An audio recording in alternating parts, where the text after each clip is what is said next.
मान्य सभी अतिथिगण, भारत के 5 प्रधानमंत्री इसके पूर्व इस सभागृह में आप सबके साथ बात कर चुके हैं। मेरा 6ठा नंबर है।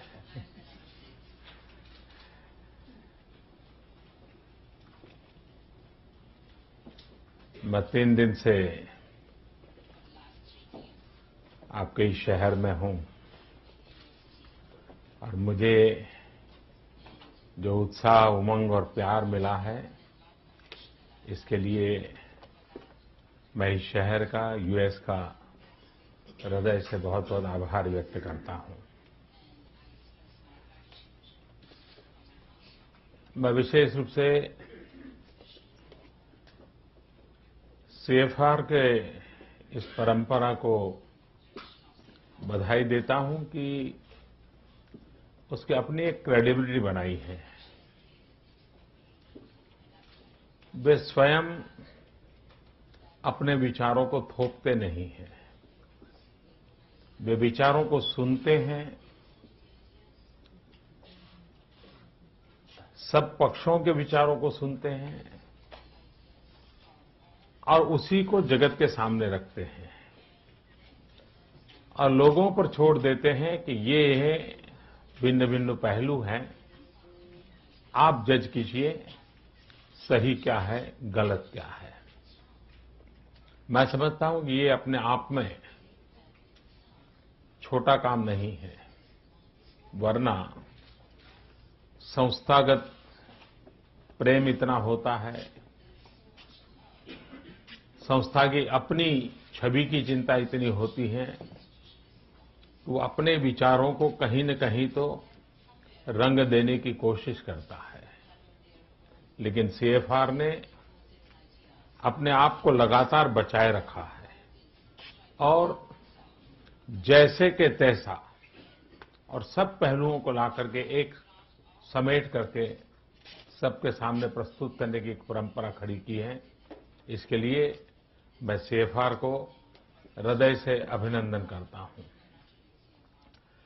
डॉक्टर हास का संबंध हिंदुस्तान से अच्छा रहा। भारत और अमेरिका के संबंधों को पिछले दशक में गति देने में, संबंधों को और ताकत देने में डॉक्टर हर्ष ने बहुत अच्छी भूमिका निभाई।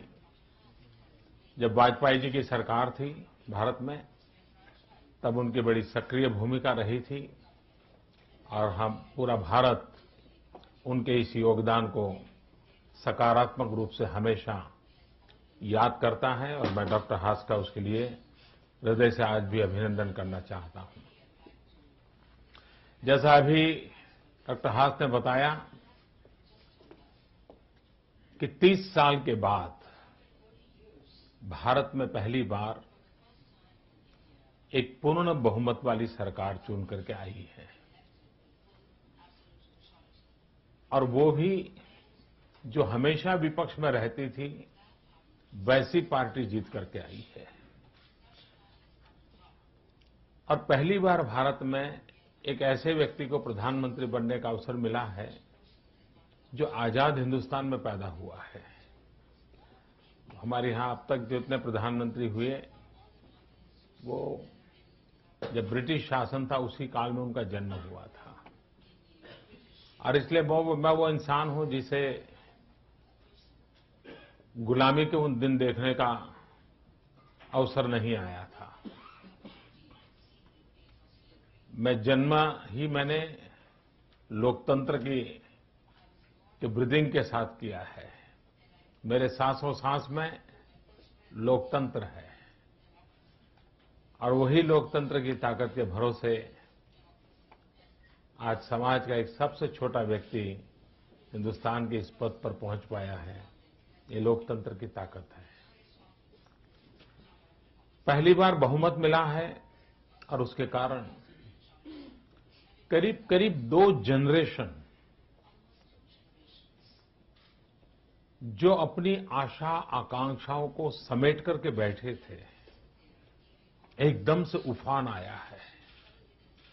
भारत का हर नौजवान जिसकी आयु आज 40-45 साल हुई होगी, 10 साल की उम्र से अपनी 40 साल की यात्रा तक उसने अस्थिरता, निराशा, यही माहौल देखा है। और जब ये स्थिति आई है तो स्वाभाविक है कि उसकी अपेक्षाएं बहुत बढ़ जाती है और उन अपेक्षाओं को पूर्ण करना हमारा दायित्व भी है। भारत एक विशाल देश है, उसके चुनाव को समझना ये भी बहुत बड़ा कठिन काम है।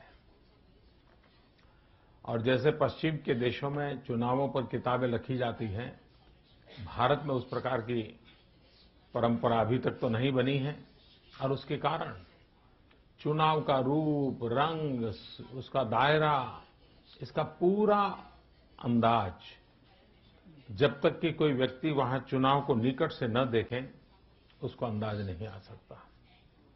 और शायद विश्व में इतनी बड़ी संख्या में मतदान, इतने मतदाताओं के मत प्राप्त करके विजयी होना, ये अपने आप में एक बहुत बड़ी कठिन तपस्या रहती है, कठोर परिश्रम रहता है। लेकिन भारत की जनता ने आशीर्वाद दिए हैं। इस चुनाव में हम 2 विषयों को लेकर के मैदान में उतरे थे। एक हमारा आग्रह था गुड गवर्नेंस, दूसरा हमारा आग्रह था डेवलपमेंट। हम मानते हैं कि भारत की सारी समस्याओं का समाधान जब तक हम इन बातों पर फोकस नहीं कर सकते तब तक हम नहीं कर पाते। पहले हमारे यहां कुल मिलाकर के आदत ये रही थी कि छोटे छोटे वर्गों को खुश करो, टुकड़े फेंको, अपनी वोट बैंक को सलामत रखो और राजनीति करते रहो। वो एक सरल उपाय है, बहुत ही सरल रास्ता है और राजनीति में टिकने के लिए बड़ा हिंदुस्तान के लोगों को बराबर वो जम गया था। लेकिन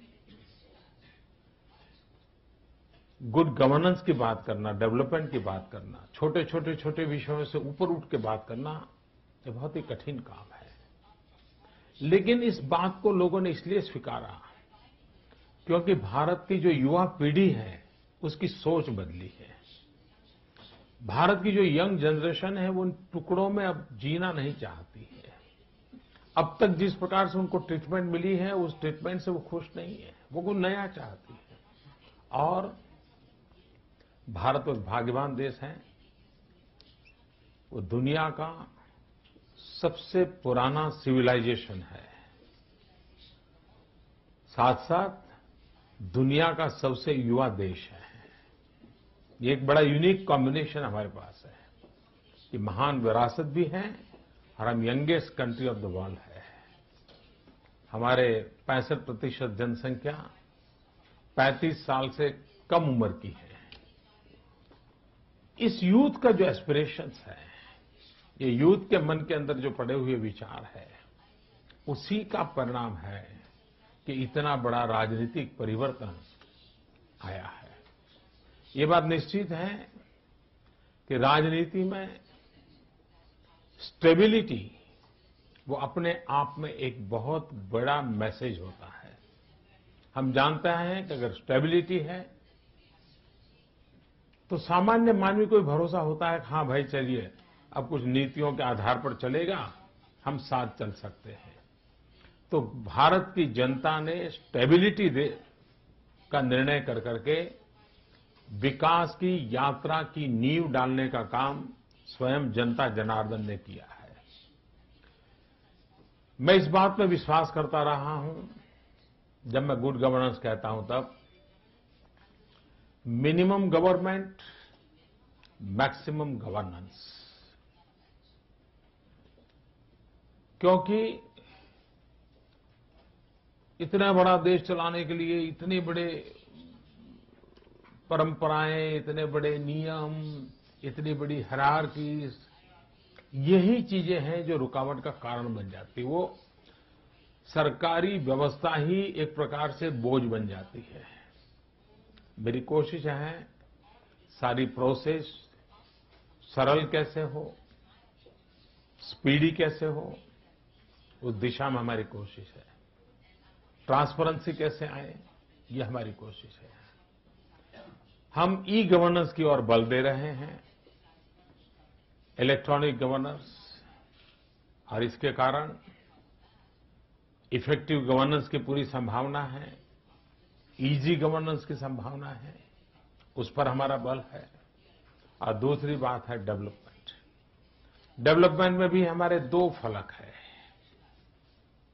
एक, हम विश्व स्तर पर डेवलप्ड कंट्रीज की बराबरी में हमारे देश को लाकर के कैसे खड़ा करें। एट द सेम टाइम मेरे देश का जो गरीब से गरीब इंसान है, जो आखिरी इंसान है, उसके जीवन में बदलाव कैसे लाए। भारत की जब चर्चा होती है तो एक पहलू छूट जाता है। अब समय की मांग है कि उस पहलू पर चर्चा हो, और वो है नियो मिडिल क्लास।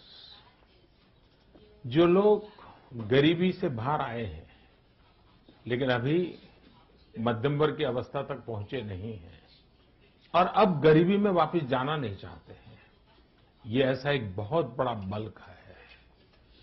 हम इस नियो मिडिल क्लास को एड्रेस करना चाहते हैं।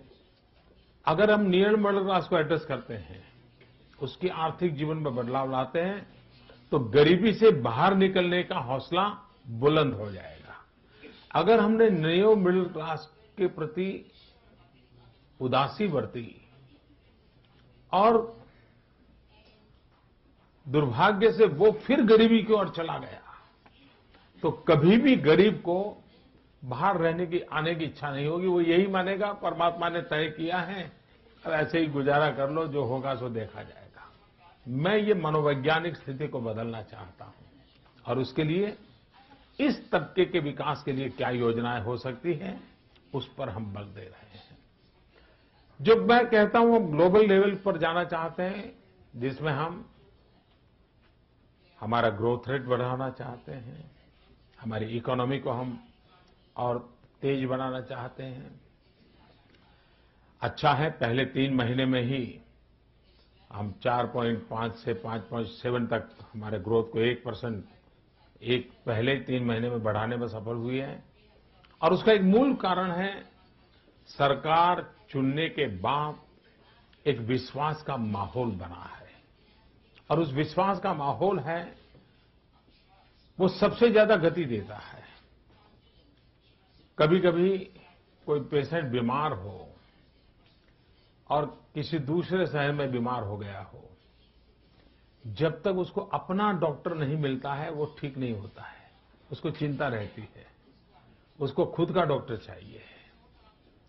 तब उसका अपना विश्वास उसको बीमारी से बाहर लाता है।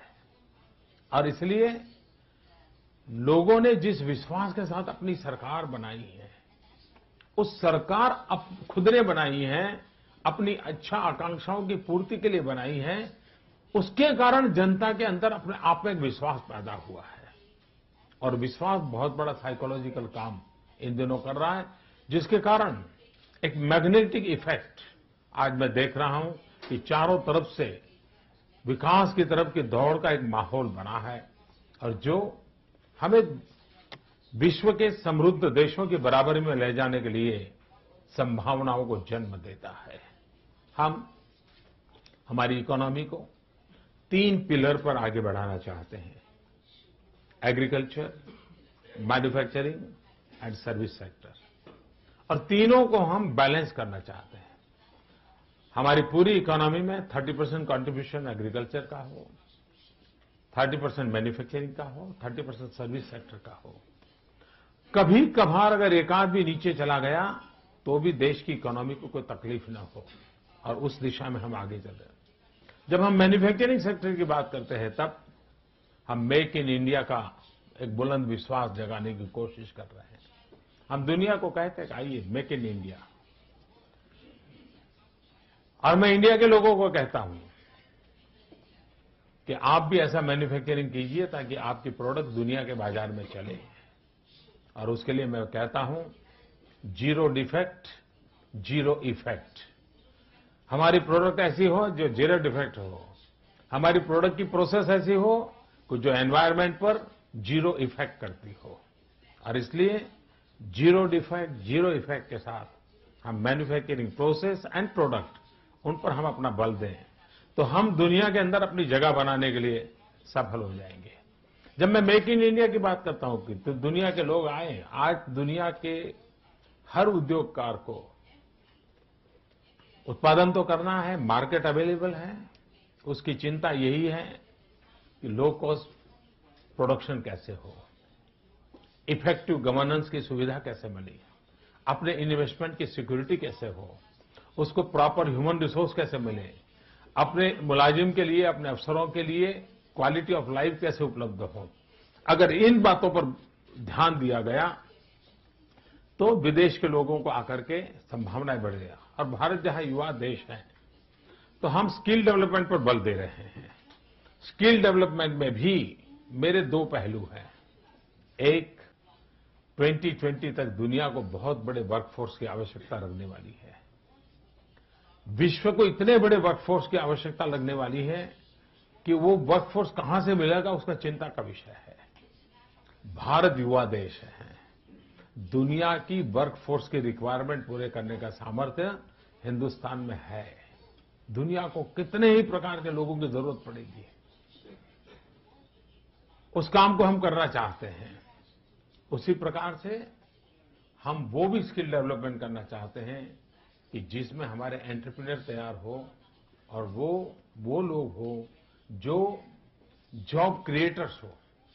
छोटे लोग छोटे छोटे व्यवसायों के द्वारा जॉब क्रिएटर कैसे बने और उसके कारण छोटे छोटे उद्योगों का एक जाल बिछे और हमारी इकोनॉमी और आगे बढ़े, उस दिशा में हम काम करना चाहते हैं। मुझे विश्वास है कि जिन कदमों को हमने उठाया है उसका सीधा सीधा परिणाम मिलने वाला है। पिछले 3 महीने के अल्पकाल में ही अभी डॉक्टर हर्ष बता रहे थे, मार्स में हमने बड़ा अचीवमेंट किया है। आपको जानकर के आनंद होगा कि हिंदुस्तान के अलग अलग राज्यों में अलग अलग पुर्जे बने। छोटे छोटे कारखानेदारों ने छोटे छोटे पुर्जे बनाए और हमारे स्पेस साइंटिस्टों ने उसको इकट्ठा किया और बहुत ही कम खर्चे में हमने मार्स में पहुंचने में हम सफलता पाई है। बहुत ही कम खर्चे में।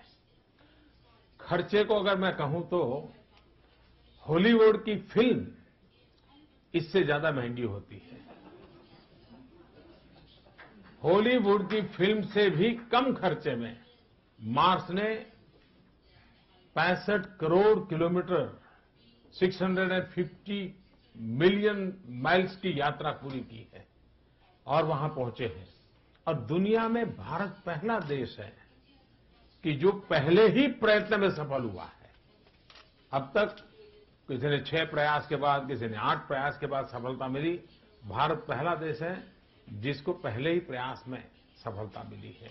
तो टैलेंट और लो कॉस्ट चीजों को बनाने का सामर्थ्य, ये दुनिया को हमने परिचय दिया है।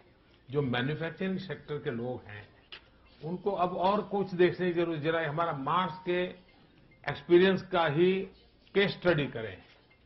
केस स्टडी करके वो तय कर सकते हैं, हाँ हिंदुस्तान जा सकते हैं कि इतना बड़ा अचीवमेंट इतने कम पैसों में, इतने स्किल मैन पावर के द्वारा हो सकता है। तो खुद जो प्रोडक्ट लेकर के आया है वो भी कर सकता है। और इसलिए मेक इन इंडिया के मिशन को लेकर के हम आगे बढ़ रहे हैं। स्किल डेवलपमेंट पर हम बल दे रहे हैं। हम कानूनों में काफी बदलाव ला रहे हैं। हमने लेबर रिफॉर्म्स किए हैं। मैं जानता हूं भारत जैसे देश में लेबर रिफॉर्म्स के इनिशिएटिव ये राजनीतिक दृष्टि से अनुकूल नहीं होते हैं, लेकिन जनता ने हमें जो जनादेश दिया है और उसको देखते हुए जो मुझे लगता है कि मुझे देश को विकास की दिशा में ले जाना मेरे दायित्व है। और इसलिए राजनीतिक दृष्टि से अनुकूल न हो ऐसे विषयों पर भी हम जिम्मेवारी के साथ कदम उठा रहे हैं। और अल्टीमेटली ये सबके फायदे में जाने वाले हैं। किसी का नुकसान हो ये हम नहीं चाहते हैं। हम राज्यों को भी ऑथराइज कर रहे हैं कि आपको अपने राज्य के अनुकाल के अनुसार अगर लेबर रिफॉर्म करना है तो आप कीजिए, सेंट्रल गवर्नमेंट के पास जब आएगा, हम आपको पूरी तरह उसका सहयोग देंगे। केंद्र और राज्य के बीच में भारत एक फेडरल स्ट्रक्चर है। हमने एक टीम इंडिया की कल्पना का लेकर के गवर्नेंस को आगे बढ़ाया है। केंद्र और राज्य साथ मिलकर के काम क्यों न करें? अगर कोई कंपनी इन्वेस्ट करना आती है, वो आकर के दिल्ली में बात करती है। अब दिल्ली के पास खुद को तो कुछ करना नहीं होता है, तो उसने तो किसी न किसी को राज्य को भी भेजना होता है। लेकिन राज्य के लोगों को अगर पता नहीं है क्या है, तो वो प्रॉपरली रिस्पॉन्ड नहीं करते। लेकिन केंद्र और राज्य मिलकर के एक टीम मिलकर काम करते हैं, तो किसी भी व्यक्ति को रहता है कि भाई मैं दिल्ली जाऊं या किसी स्टेट के हेडक्वार्टर पर चला जाऊं, मेरे काम को कभी रुकावट आने वाली नहीं है। एक विश्वास का माहौल पैदा होगा। और इसलिए एक टीम इंडिया, इस मूड को लेकर के हमने हमारी पूरी कार्यशैली में एक बदलाव लाया है, और उस बदलाव को लेकर के हम आगे बढ़ने की कोशिश कर रहे हैं। उसी प्रकार से ईज ऑफ बिजनेस, मैं जानता हूं, मैं कभी कभी कहता हूं, हमारी हिंदू माइथोलॉजी में कहते हैं कि 4 धाम की यात्रा करो तो मोक्ष मिल जाता है। लेकिन हमारे यहां फाइल 32 जगह पे यात्रा करे तो भी उसका मोक्ष नहीं होता है। तो मैंने उनको कहा कि फाइल का मोक्ष जल्दी कैसे हो, और उसके लिए प्रोसेस को हमने बदला है। और बहुत पहले हमारे यहाँ कोई फॉर्म भरना है तो पुराने जमाने के हैं 10-10 पेज के फॉर्म भरने पड़ते हैं, और हर काम के लिए वो फॉर्म अलग से भरते रहने पड़ता था। मैंने कहा अब नहीं होगा। सब मेरे अफसरों को मैंने कहा एक पेज का फॉर्म बना दीजिए और दोबारा किसी से कुछ मांगिए मत। यानी लोगों को लगता है बहुत छोटी छोटी चीजें हैं, लेकिन हम सबको मालूम है ताला कितना ही बड़ा क्यों ना हो, लेकिन छोटी चाबी से ही खुल जाता है।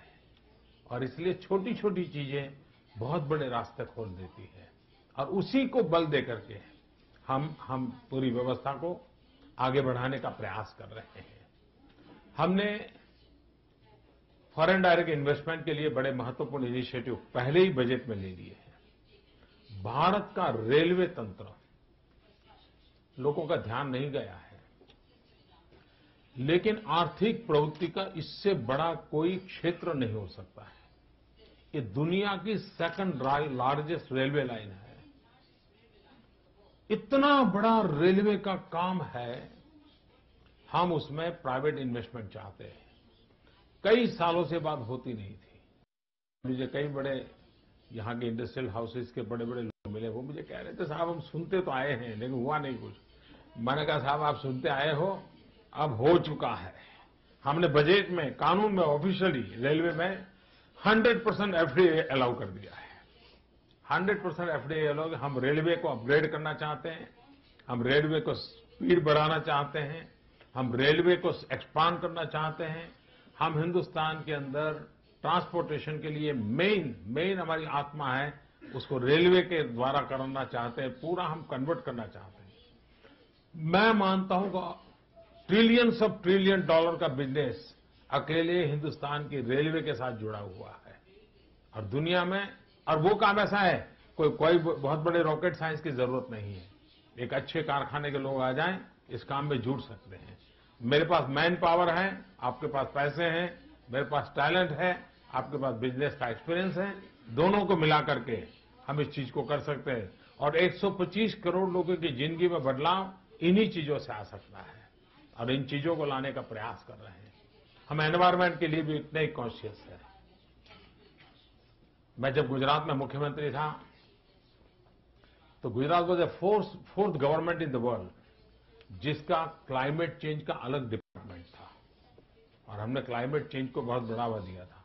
मैं जब गुजरात में था, हमारे देश की 80% उत्पादन में जिस राज्य में मुख्यमंत्री था, वहां गुजरात में हुआ करती थी। तो हमने हर को उस पर बल दिया। वैसे हम एक काम एनवायरमेंट को ध्यान में रखते हुए गंगा की सफाई को हाथ में लिया है।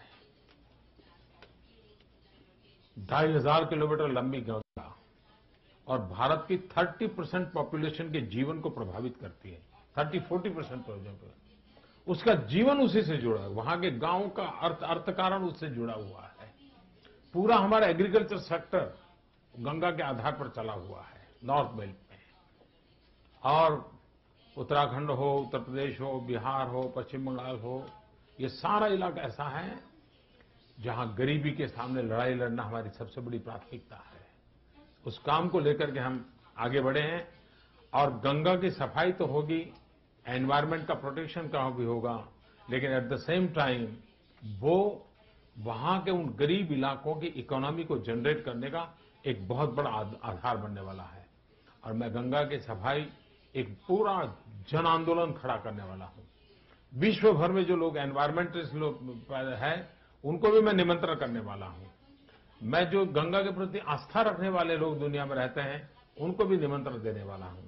लेकिन जो काम कठिन से कठिन काम है, उसको भी एनवायरमेंट फ्रेंडली कैसे डेवलपमेंट हो, उस पर हम बल दे रहे हैं। तो एक प्रकार से आर्थिक विकास, पर्यावरण की चिंता, नौजवानों की स्किल डेवलपमेंट की बात, रोजगार की संभावनाओं बढ़ाने का प्रयास, गवर्नेंस में सुधार लाना, इफेक्टिव गवर्नेंस की दिशा में प्रयास करना, इन सारी बातों को लेकर के हम चल रहे हैं। लेकिन उसके साथ साथ आज दुनिया में कोई देश अपनी मनमर्जी से नहीं चल सकता है। विश्व बदल चुका है। हमने वैश्विक प्रवाहों के बीच रहना है, वैश्विक प्रवाहों के साथ संतुलन बना करके रहना है, वैश्विक प्रवाहों के साथ कंधे से कंधा मिला करके चलना है। कोई देश अपनी मनमर्जी का मालिक नहीं रह सकता है। और भारत को ड्राइव करने वाली जो भारत की फिलॉसफी है, और आखिरकार जो देश फिलॉसफी के प्रकाश में चलते हैं, वो लंबे अरसे तक सस्टेन करते हैं। जो आइडियोलॉजी के प्रवाह में चलते हैं, वे कभी न कभी लुढ़क जाते हैं। आइडियोलॉजी की सीमा होती है, फिलॉसफी असीम होती है। और इसलिए भारत की जो फिलॉसफी है, वसुधैव कुटुंबकम की फिलॉसफी है, उस फिलॉसफी को लेकर के हम चलने वाले लोग हैं। और जिसके आधार पर हम जब आगे बढ़ना चाहते हैं, तब हमारे पड़ोसी देशों के साथ हम मैत्री चाहते हैं। मेरा जब शपथ समारोह था, भारत में पहले भी कई प्रधानमंत्रियों के शपथ समारोह हुए, मैं कोई पहला नहीं था, लेकिन ये पहला शपथ समारोह ऐसा था कि जिसमें सार्क देश के सभी प्रमुख मौजूद थे। सार्क देशों को हमने निमंत्रित किया था। मैंने इतने कम समय में आते ही हमारे पड़ोसी देशों की मुलाकात की। नेपाल, हमारे देश से 17 साल से कोई गया ही नहीं था। मैं नेपाल गया, भूटान गया। मैं अपने पड़ोसी देशों से दोस्ती बनाने में लगा हुआ हूं। और मैं मानता हूं, हम सब मिलकर के एक दूसरे के सुख बांटे। अभी हमारे यहां जम्मू कश्मीर में बाढ़ आई, काफी लोगों का नुकसान हो गया, लेकिन उस बाढ़ का प्रकोप पाकिस्तान में भी था, पाक ऑक्यूपाइड कश्मीर में भी था। तो मैंने पब्लिकली कहा था पाकिस्तान को कि हम कश्मीर में काफी मदद कर रहे हैं, उधर की तरफ भी सीमा पार भी लोग परेशान हैं, हम मानवता के आधार पर उनकी मदद करना चाहते हैं। इस भूमिका से ही दुनिया में जिया जा सकता है। दोस्ती जितनी सघन होगी, उतनी सुविधा बढ़ेगी, ये हमारा मत रहा है। मैंने अनाउंस किया है कि हम एक सार्क सैटेलाइट उपग्रह हम तैयार करेंगे। मैंने हमारे साइंटिस्टों को ऑलरेडी ये काम दे दिया है। उन सार्क सैटेलाइट के माध्यम से हमारे जो सार्क देश हैं, उनको एजुकेशन में, हेल्थ में, वेदर प्रेडिक्शन में, ये हमारा सैटेलाइट मुफ्त में इन गरीब देशों को मदद करे, हमारे साथी देशों को मदद करे। तो एक सार्क सैटेलाइट की कल्पना भी हमने की है। तो हम ऐसे इनिशिएटिव ले रहे हैं ताकि हमारे सभी साथी सार्क देश के मित्र हम मिलकर के आगे बढ़ें और दुनिया में गरीबी निर्मूलन की जो कोशिश चल रही है, उसमें हम भी मिलकर के अपना कुछ न कुछ योगदान दे सकें। हमारे पास चाइना भी हमारे पड़ोस में है। सारी दुनिया मानती है कि 21वीं सदी एशिया की सदी है। कुछ लोग मानते हैं हिंदुस्तान की है, कुछ लोग मानते हैं एशिया की है। चाइना की है। लेकिन इसमें किसी को दुविधा नहीं है कि 21वीं सदी किसकी है। सबको मत है कि हिंदुस्तान की है या तो चाइना की है। इस विषय में पूरे विश्व को, लेकिन हिंदुस्तान से एक बेनिफिट है। 3 चीजें हमारे पास हैं जो दुनिया के पास नहीं है। दुनिया के किसी देश के पास ये 3 चीजें एक साथ नहीं है। किसी के पास 1 होगी, किसी के पास 2 होगी, लेकिन तीनों किसी के पास नहीं है। एक है डेमोक्रेसी, दूसरा है डेमोग्राफिक डिवीजन और तीसरा है डिमांड। ये तीनों चीजें हमारे पास लोकतंत्र के विषय में, सबसे पुराने लोकतंत्र के नाते जितना अमेरिका गर्व कर सकता है, विशाल लोकतंत्र के नाते भारत इसका गर्व कर सकता है। डेमोग्राफिक डिवीजन 65% पॉपुलेशन 35 से नीचे है और डिमांड 125 करोड़ का देश, कितना बड़ा डिमांड है। ऐसी संभावना वाली कोई एक देश कहीं हो नहीं है और इसलिए संभावना सबसे ज्यादा है कि भारत बड़े सामर्थ्य के साथ खड़ा होगा और विश्व के कल्याण के काम भारत आएगा, ये मेरा विश्वास है। मैंने पिछले दिनों में आने के बाद इसी एक महीने में सिर्फ सितंबर में ही मैं जापान हो आया, मैं ऑस्ट्रेलिया से मिल लिया, मैं चाइना से मिल लिया, आज अमेरिका से भी मिल लूंगा, यूएन से भी सभी बड़े बड़े महापुरुषों से मिलना हो गया। इतना तेजी से वैश्विक फलक पर काम करने का काम भारत ने आरंभ किया है और हम इस बात में विश्वास करते हैं कि हमने मिलजुल करके रहना होगा, कंधे से कंधा मिला करके रहना होगा। कठिनाइयों के बीच भी संवाद और सह-अस्तित्व को स्वीकार करके चलना पड़ेगा। हम कठिनाइयों को रोते बैठते हैं तो हम आगे नहीं बढ़ पाते हैं। हम कठिनाई के, जैसे चाइना है, हमारे बॉर्डर के विवाद है, आज भी है, लेकिन उसके बाद भी हमने चाइना से हमारे व्यापारिक संबंधों को और बढ़ाया है, हमारे राजनीतिक संबंधों को हमने और बढ़ाया है। तो हमारी ये कोशिश है। एक संकट जिसको लेकर के सारी दुनिया परेशान है, भारत 40 साल से परेशान है, वो है टेररिज्म। टेररिज्म का संकट, इसको बड़ी गंभीरता से लेने की आवश्यकता है और मुझे दुख के साथ कहना पड़ता है कि दुनिया के बहुत देश वो टेररिज्म के घिनौने रूप को कभी समझ ही नहीं पाए। मेरा अपना अनुभव बताता हूं। मैं 1993 के कालखंड में यहां एक बार स्टेट डिपार्टमेंट में आया था। स्टेट डिपार्टमेंट के वरिष्ठ लोगों से मैं बात कर रहा था और मैं भारत के टेररिज्म की चर्चा करता था। तो स्टेट डिपार्टमेंट के लोग मुझे समझा रहे थे, ये तो आपका लॉ एंड ऑर्डर प्रॉब्लम है।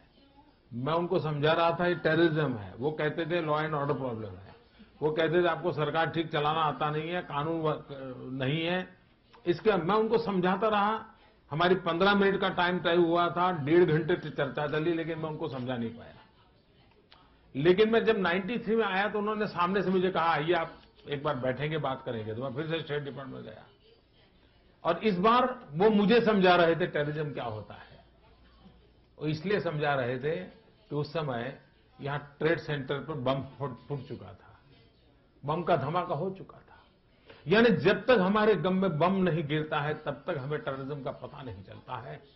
दुनिया टेररिज्म के कारण बहुत पीड़ित है। हमने 40 साल तक इसको भुगता है और टेररिज्म को कोई सीमा नहीं होती है, न उसका कोई देश होता है। वो कब किस देश में जाकर के आ धमकेगा उसका अनुमान लगाना कठिन है। एक ऐसी विकृति है जिसकी हम कल्पना नहीं कर सकते। आप कल्पना कर सकते हैं, हम टीवी पे जब देखें किसी जर्नलिस्ट का गला काटा जा रहा है, हम ये 21वीं सदी की मानव संस्कृति के सामने कितनी बड़ी घिनौना हरकत हो रही है, कितनी बड़ी चुनौती है, किसी को भी हिला देने वाली चुनौती है। और जब अगर हमारी मानवता जगती नहीं है, राजनीतिक प्लस माइनस के आधार पर टेररिज्म का हिसाब नहीं हो सकता है। टेररिज्म ये मानवता का दुश्मन है और जो भी मानवता में विश्वास करते हैं उन सबको इकट्ठा होने की आवश्यकता है। देश की सीमाएं, जाति, बिरादरी, धर्म, संप्रदाय उस सबसे परे उठ करके मानवता में विश्वास करने वाले लोगों का एकत्र आना बहुत जरूरी है। और तभी जाकर के हम टेररिज्म को चुनौती दे सकते हैं। और इसलिए टेररिज्म को चुनौती देने के लिए साधन कुछ भी हो, रास्ता यही एकमात्र है। इसी एक रास्ते पर चलना पड़ेगा। दुनिया को यही आह्वान होना चाहिए, आइए मानवतावाद में कौन विश्वास करते हैं, हम साथ चलें।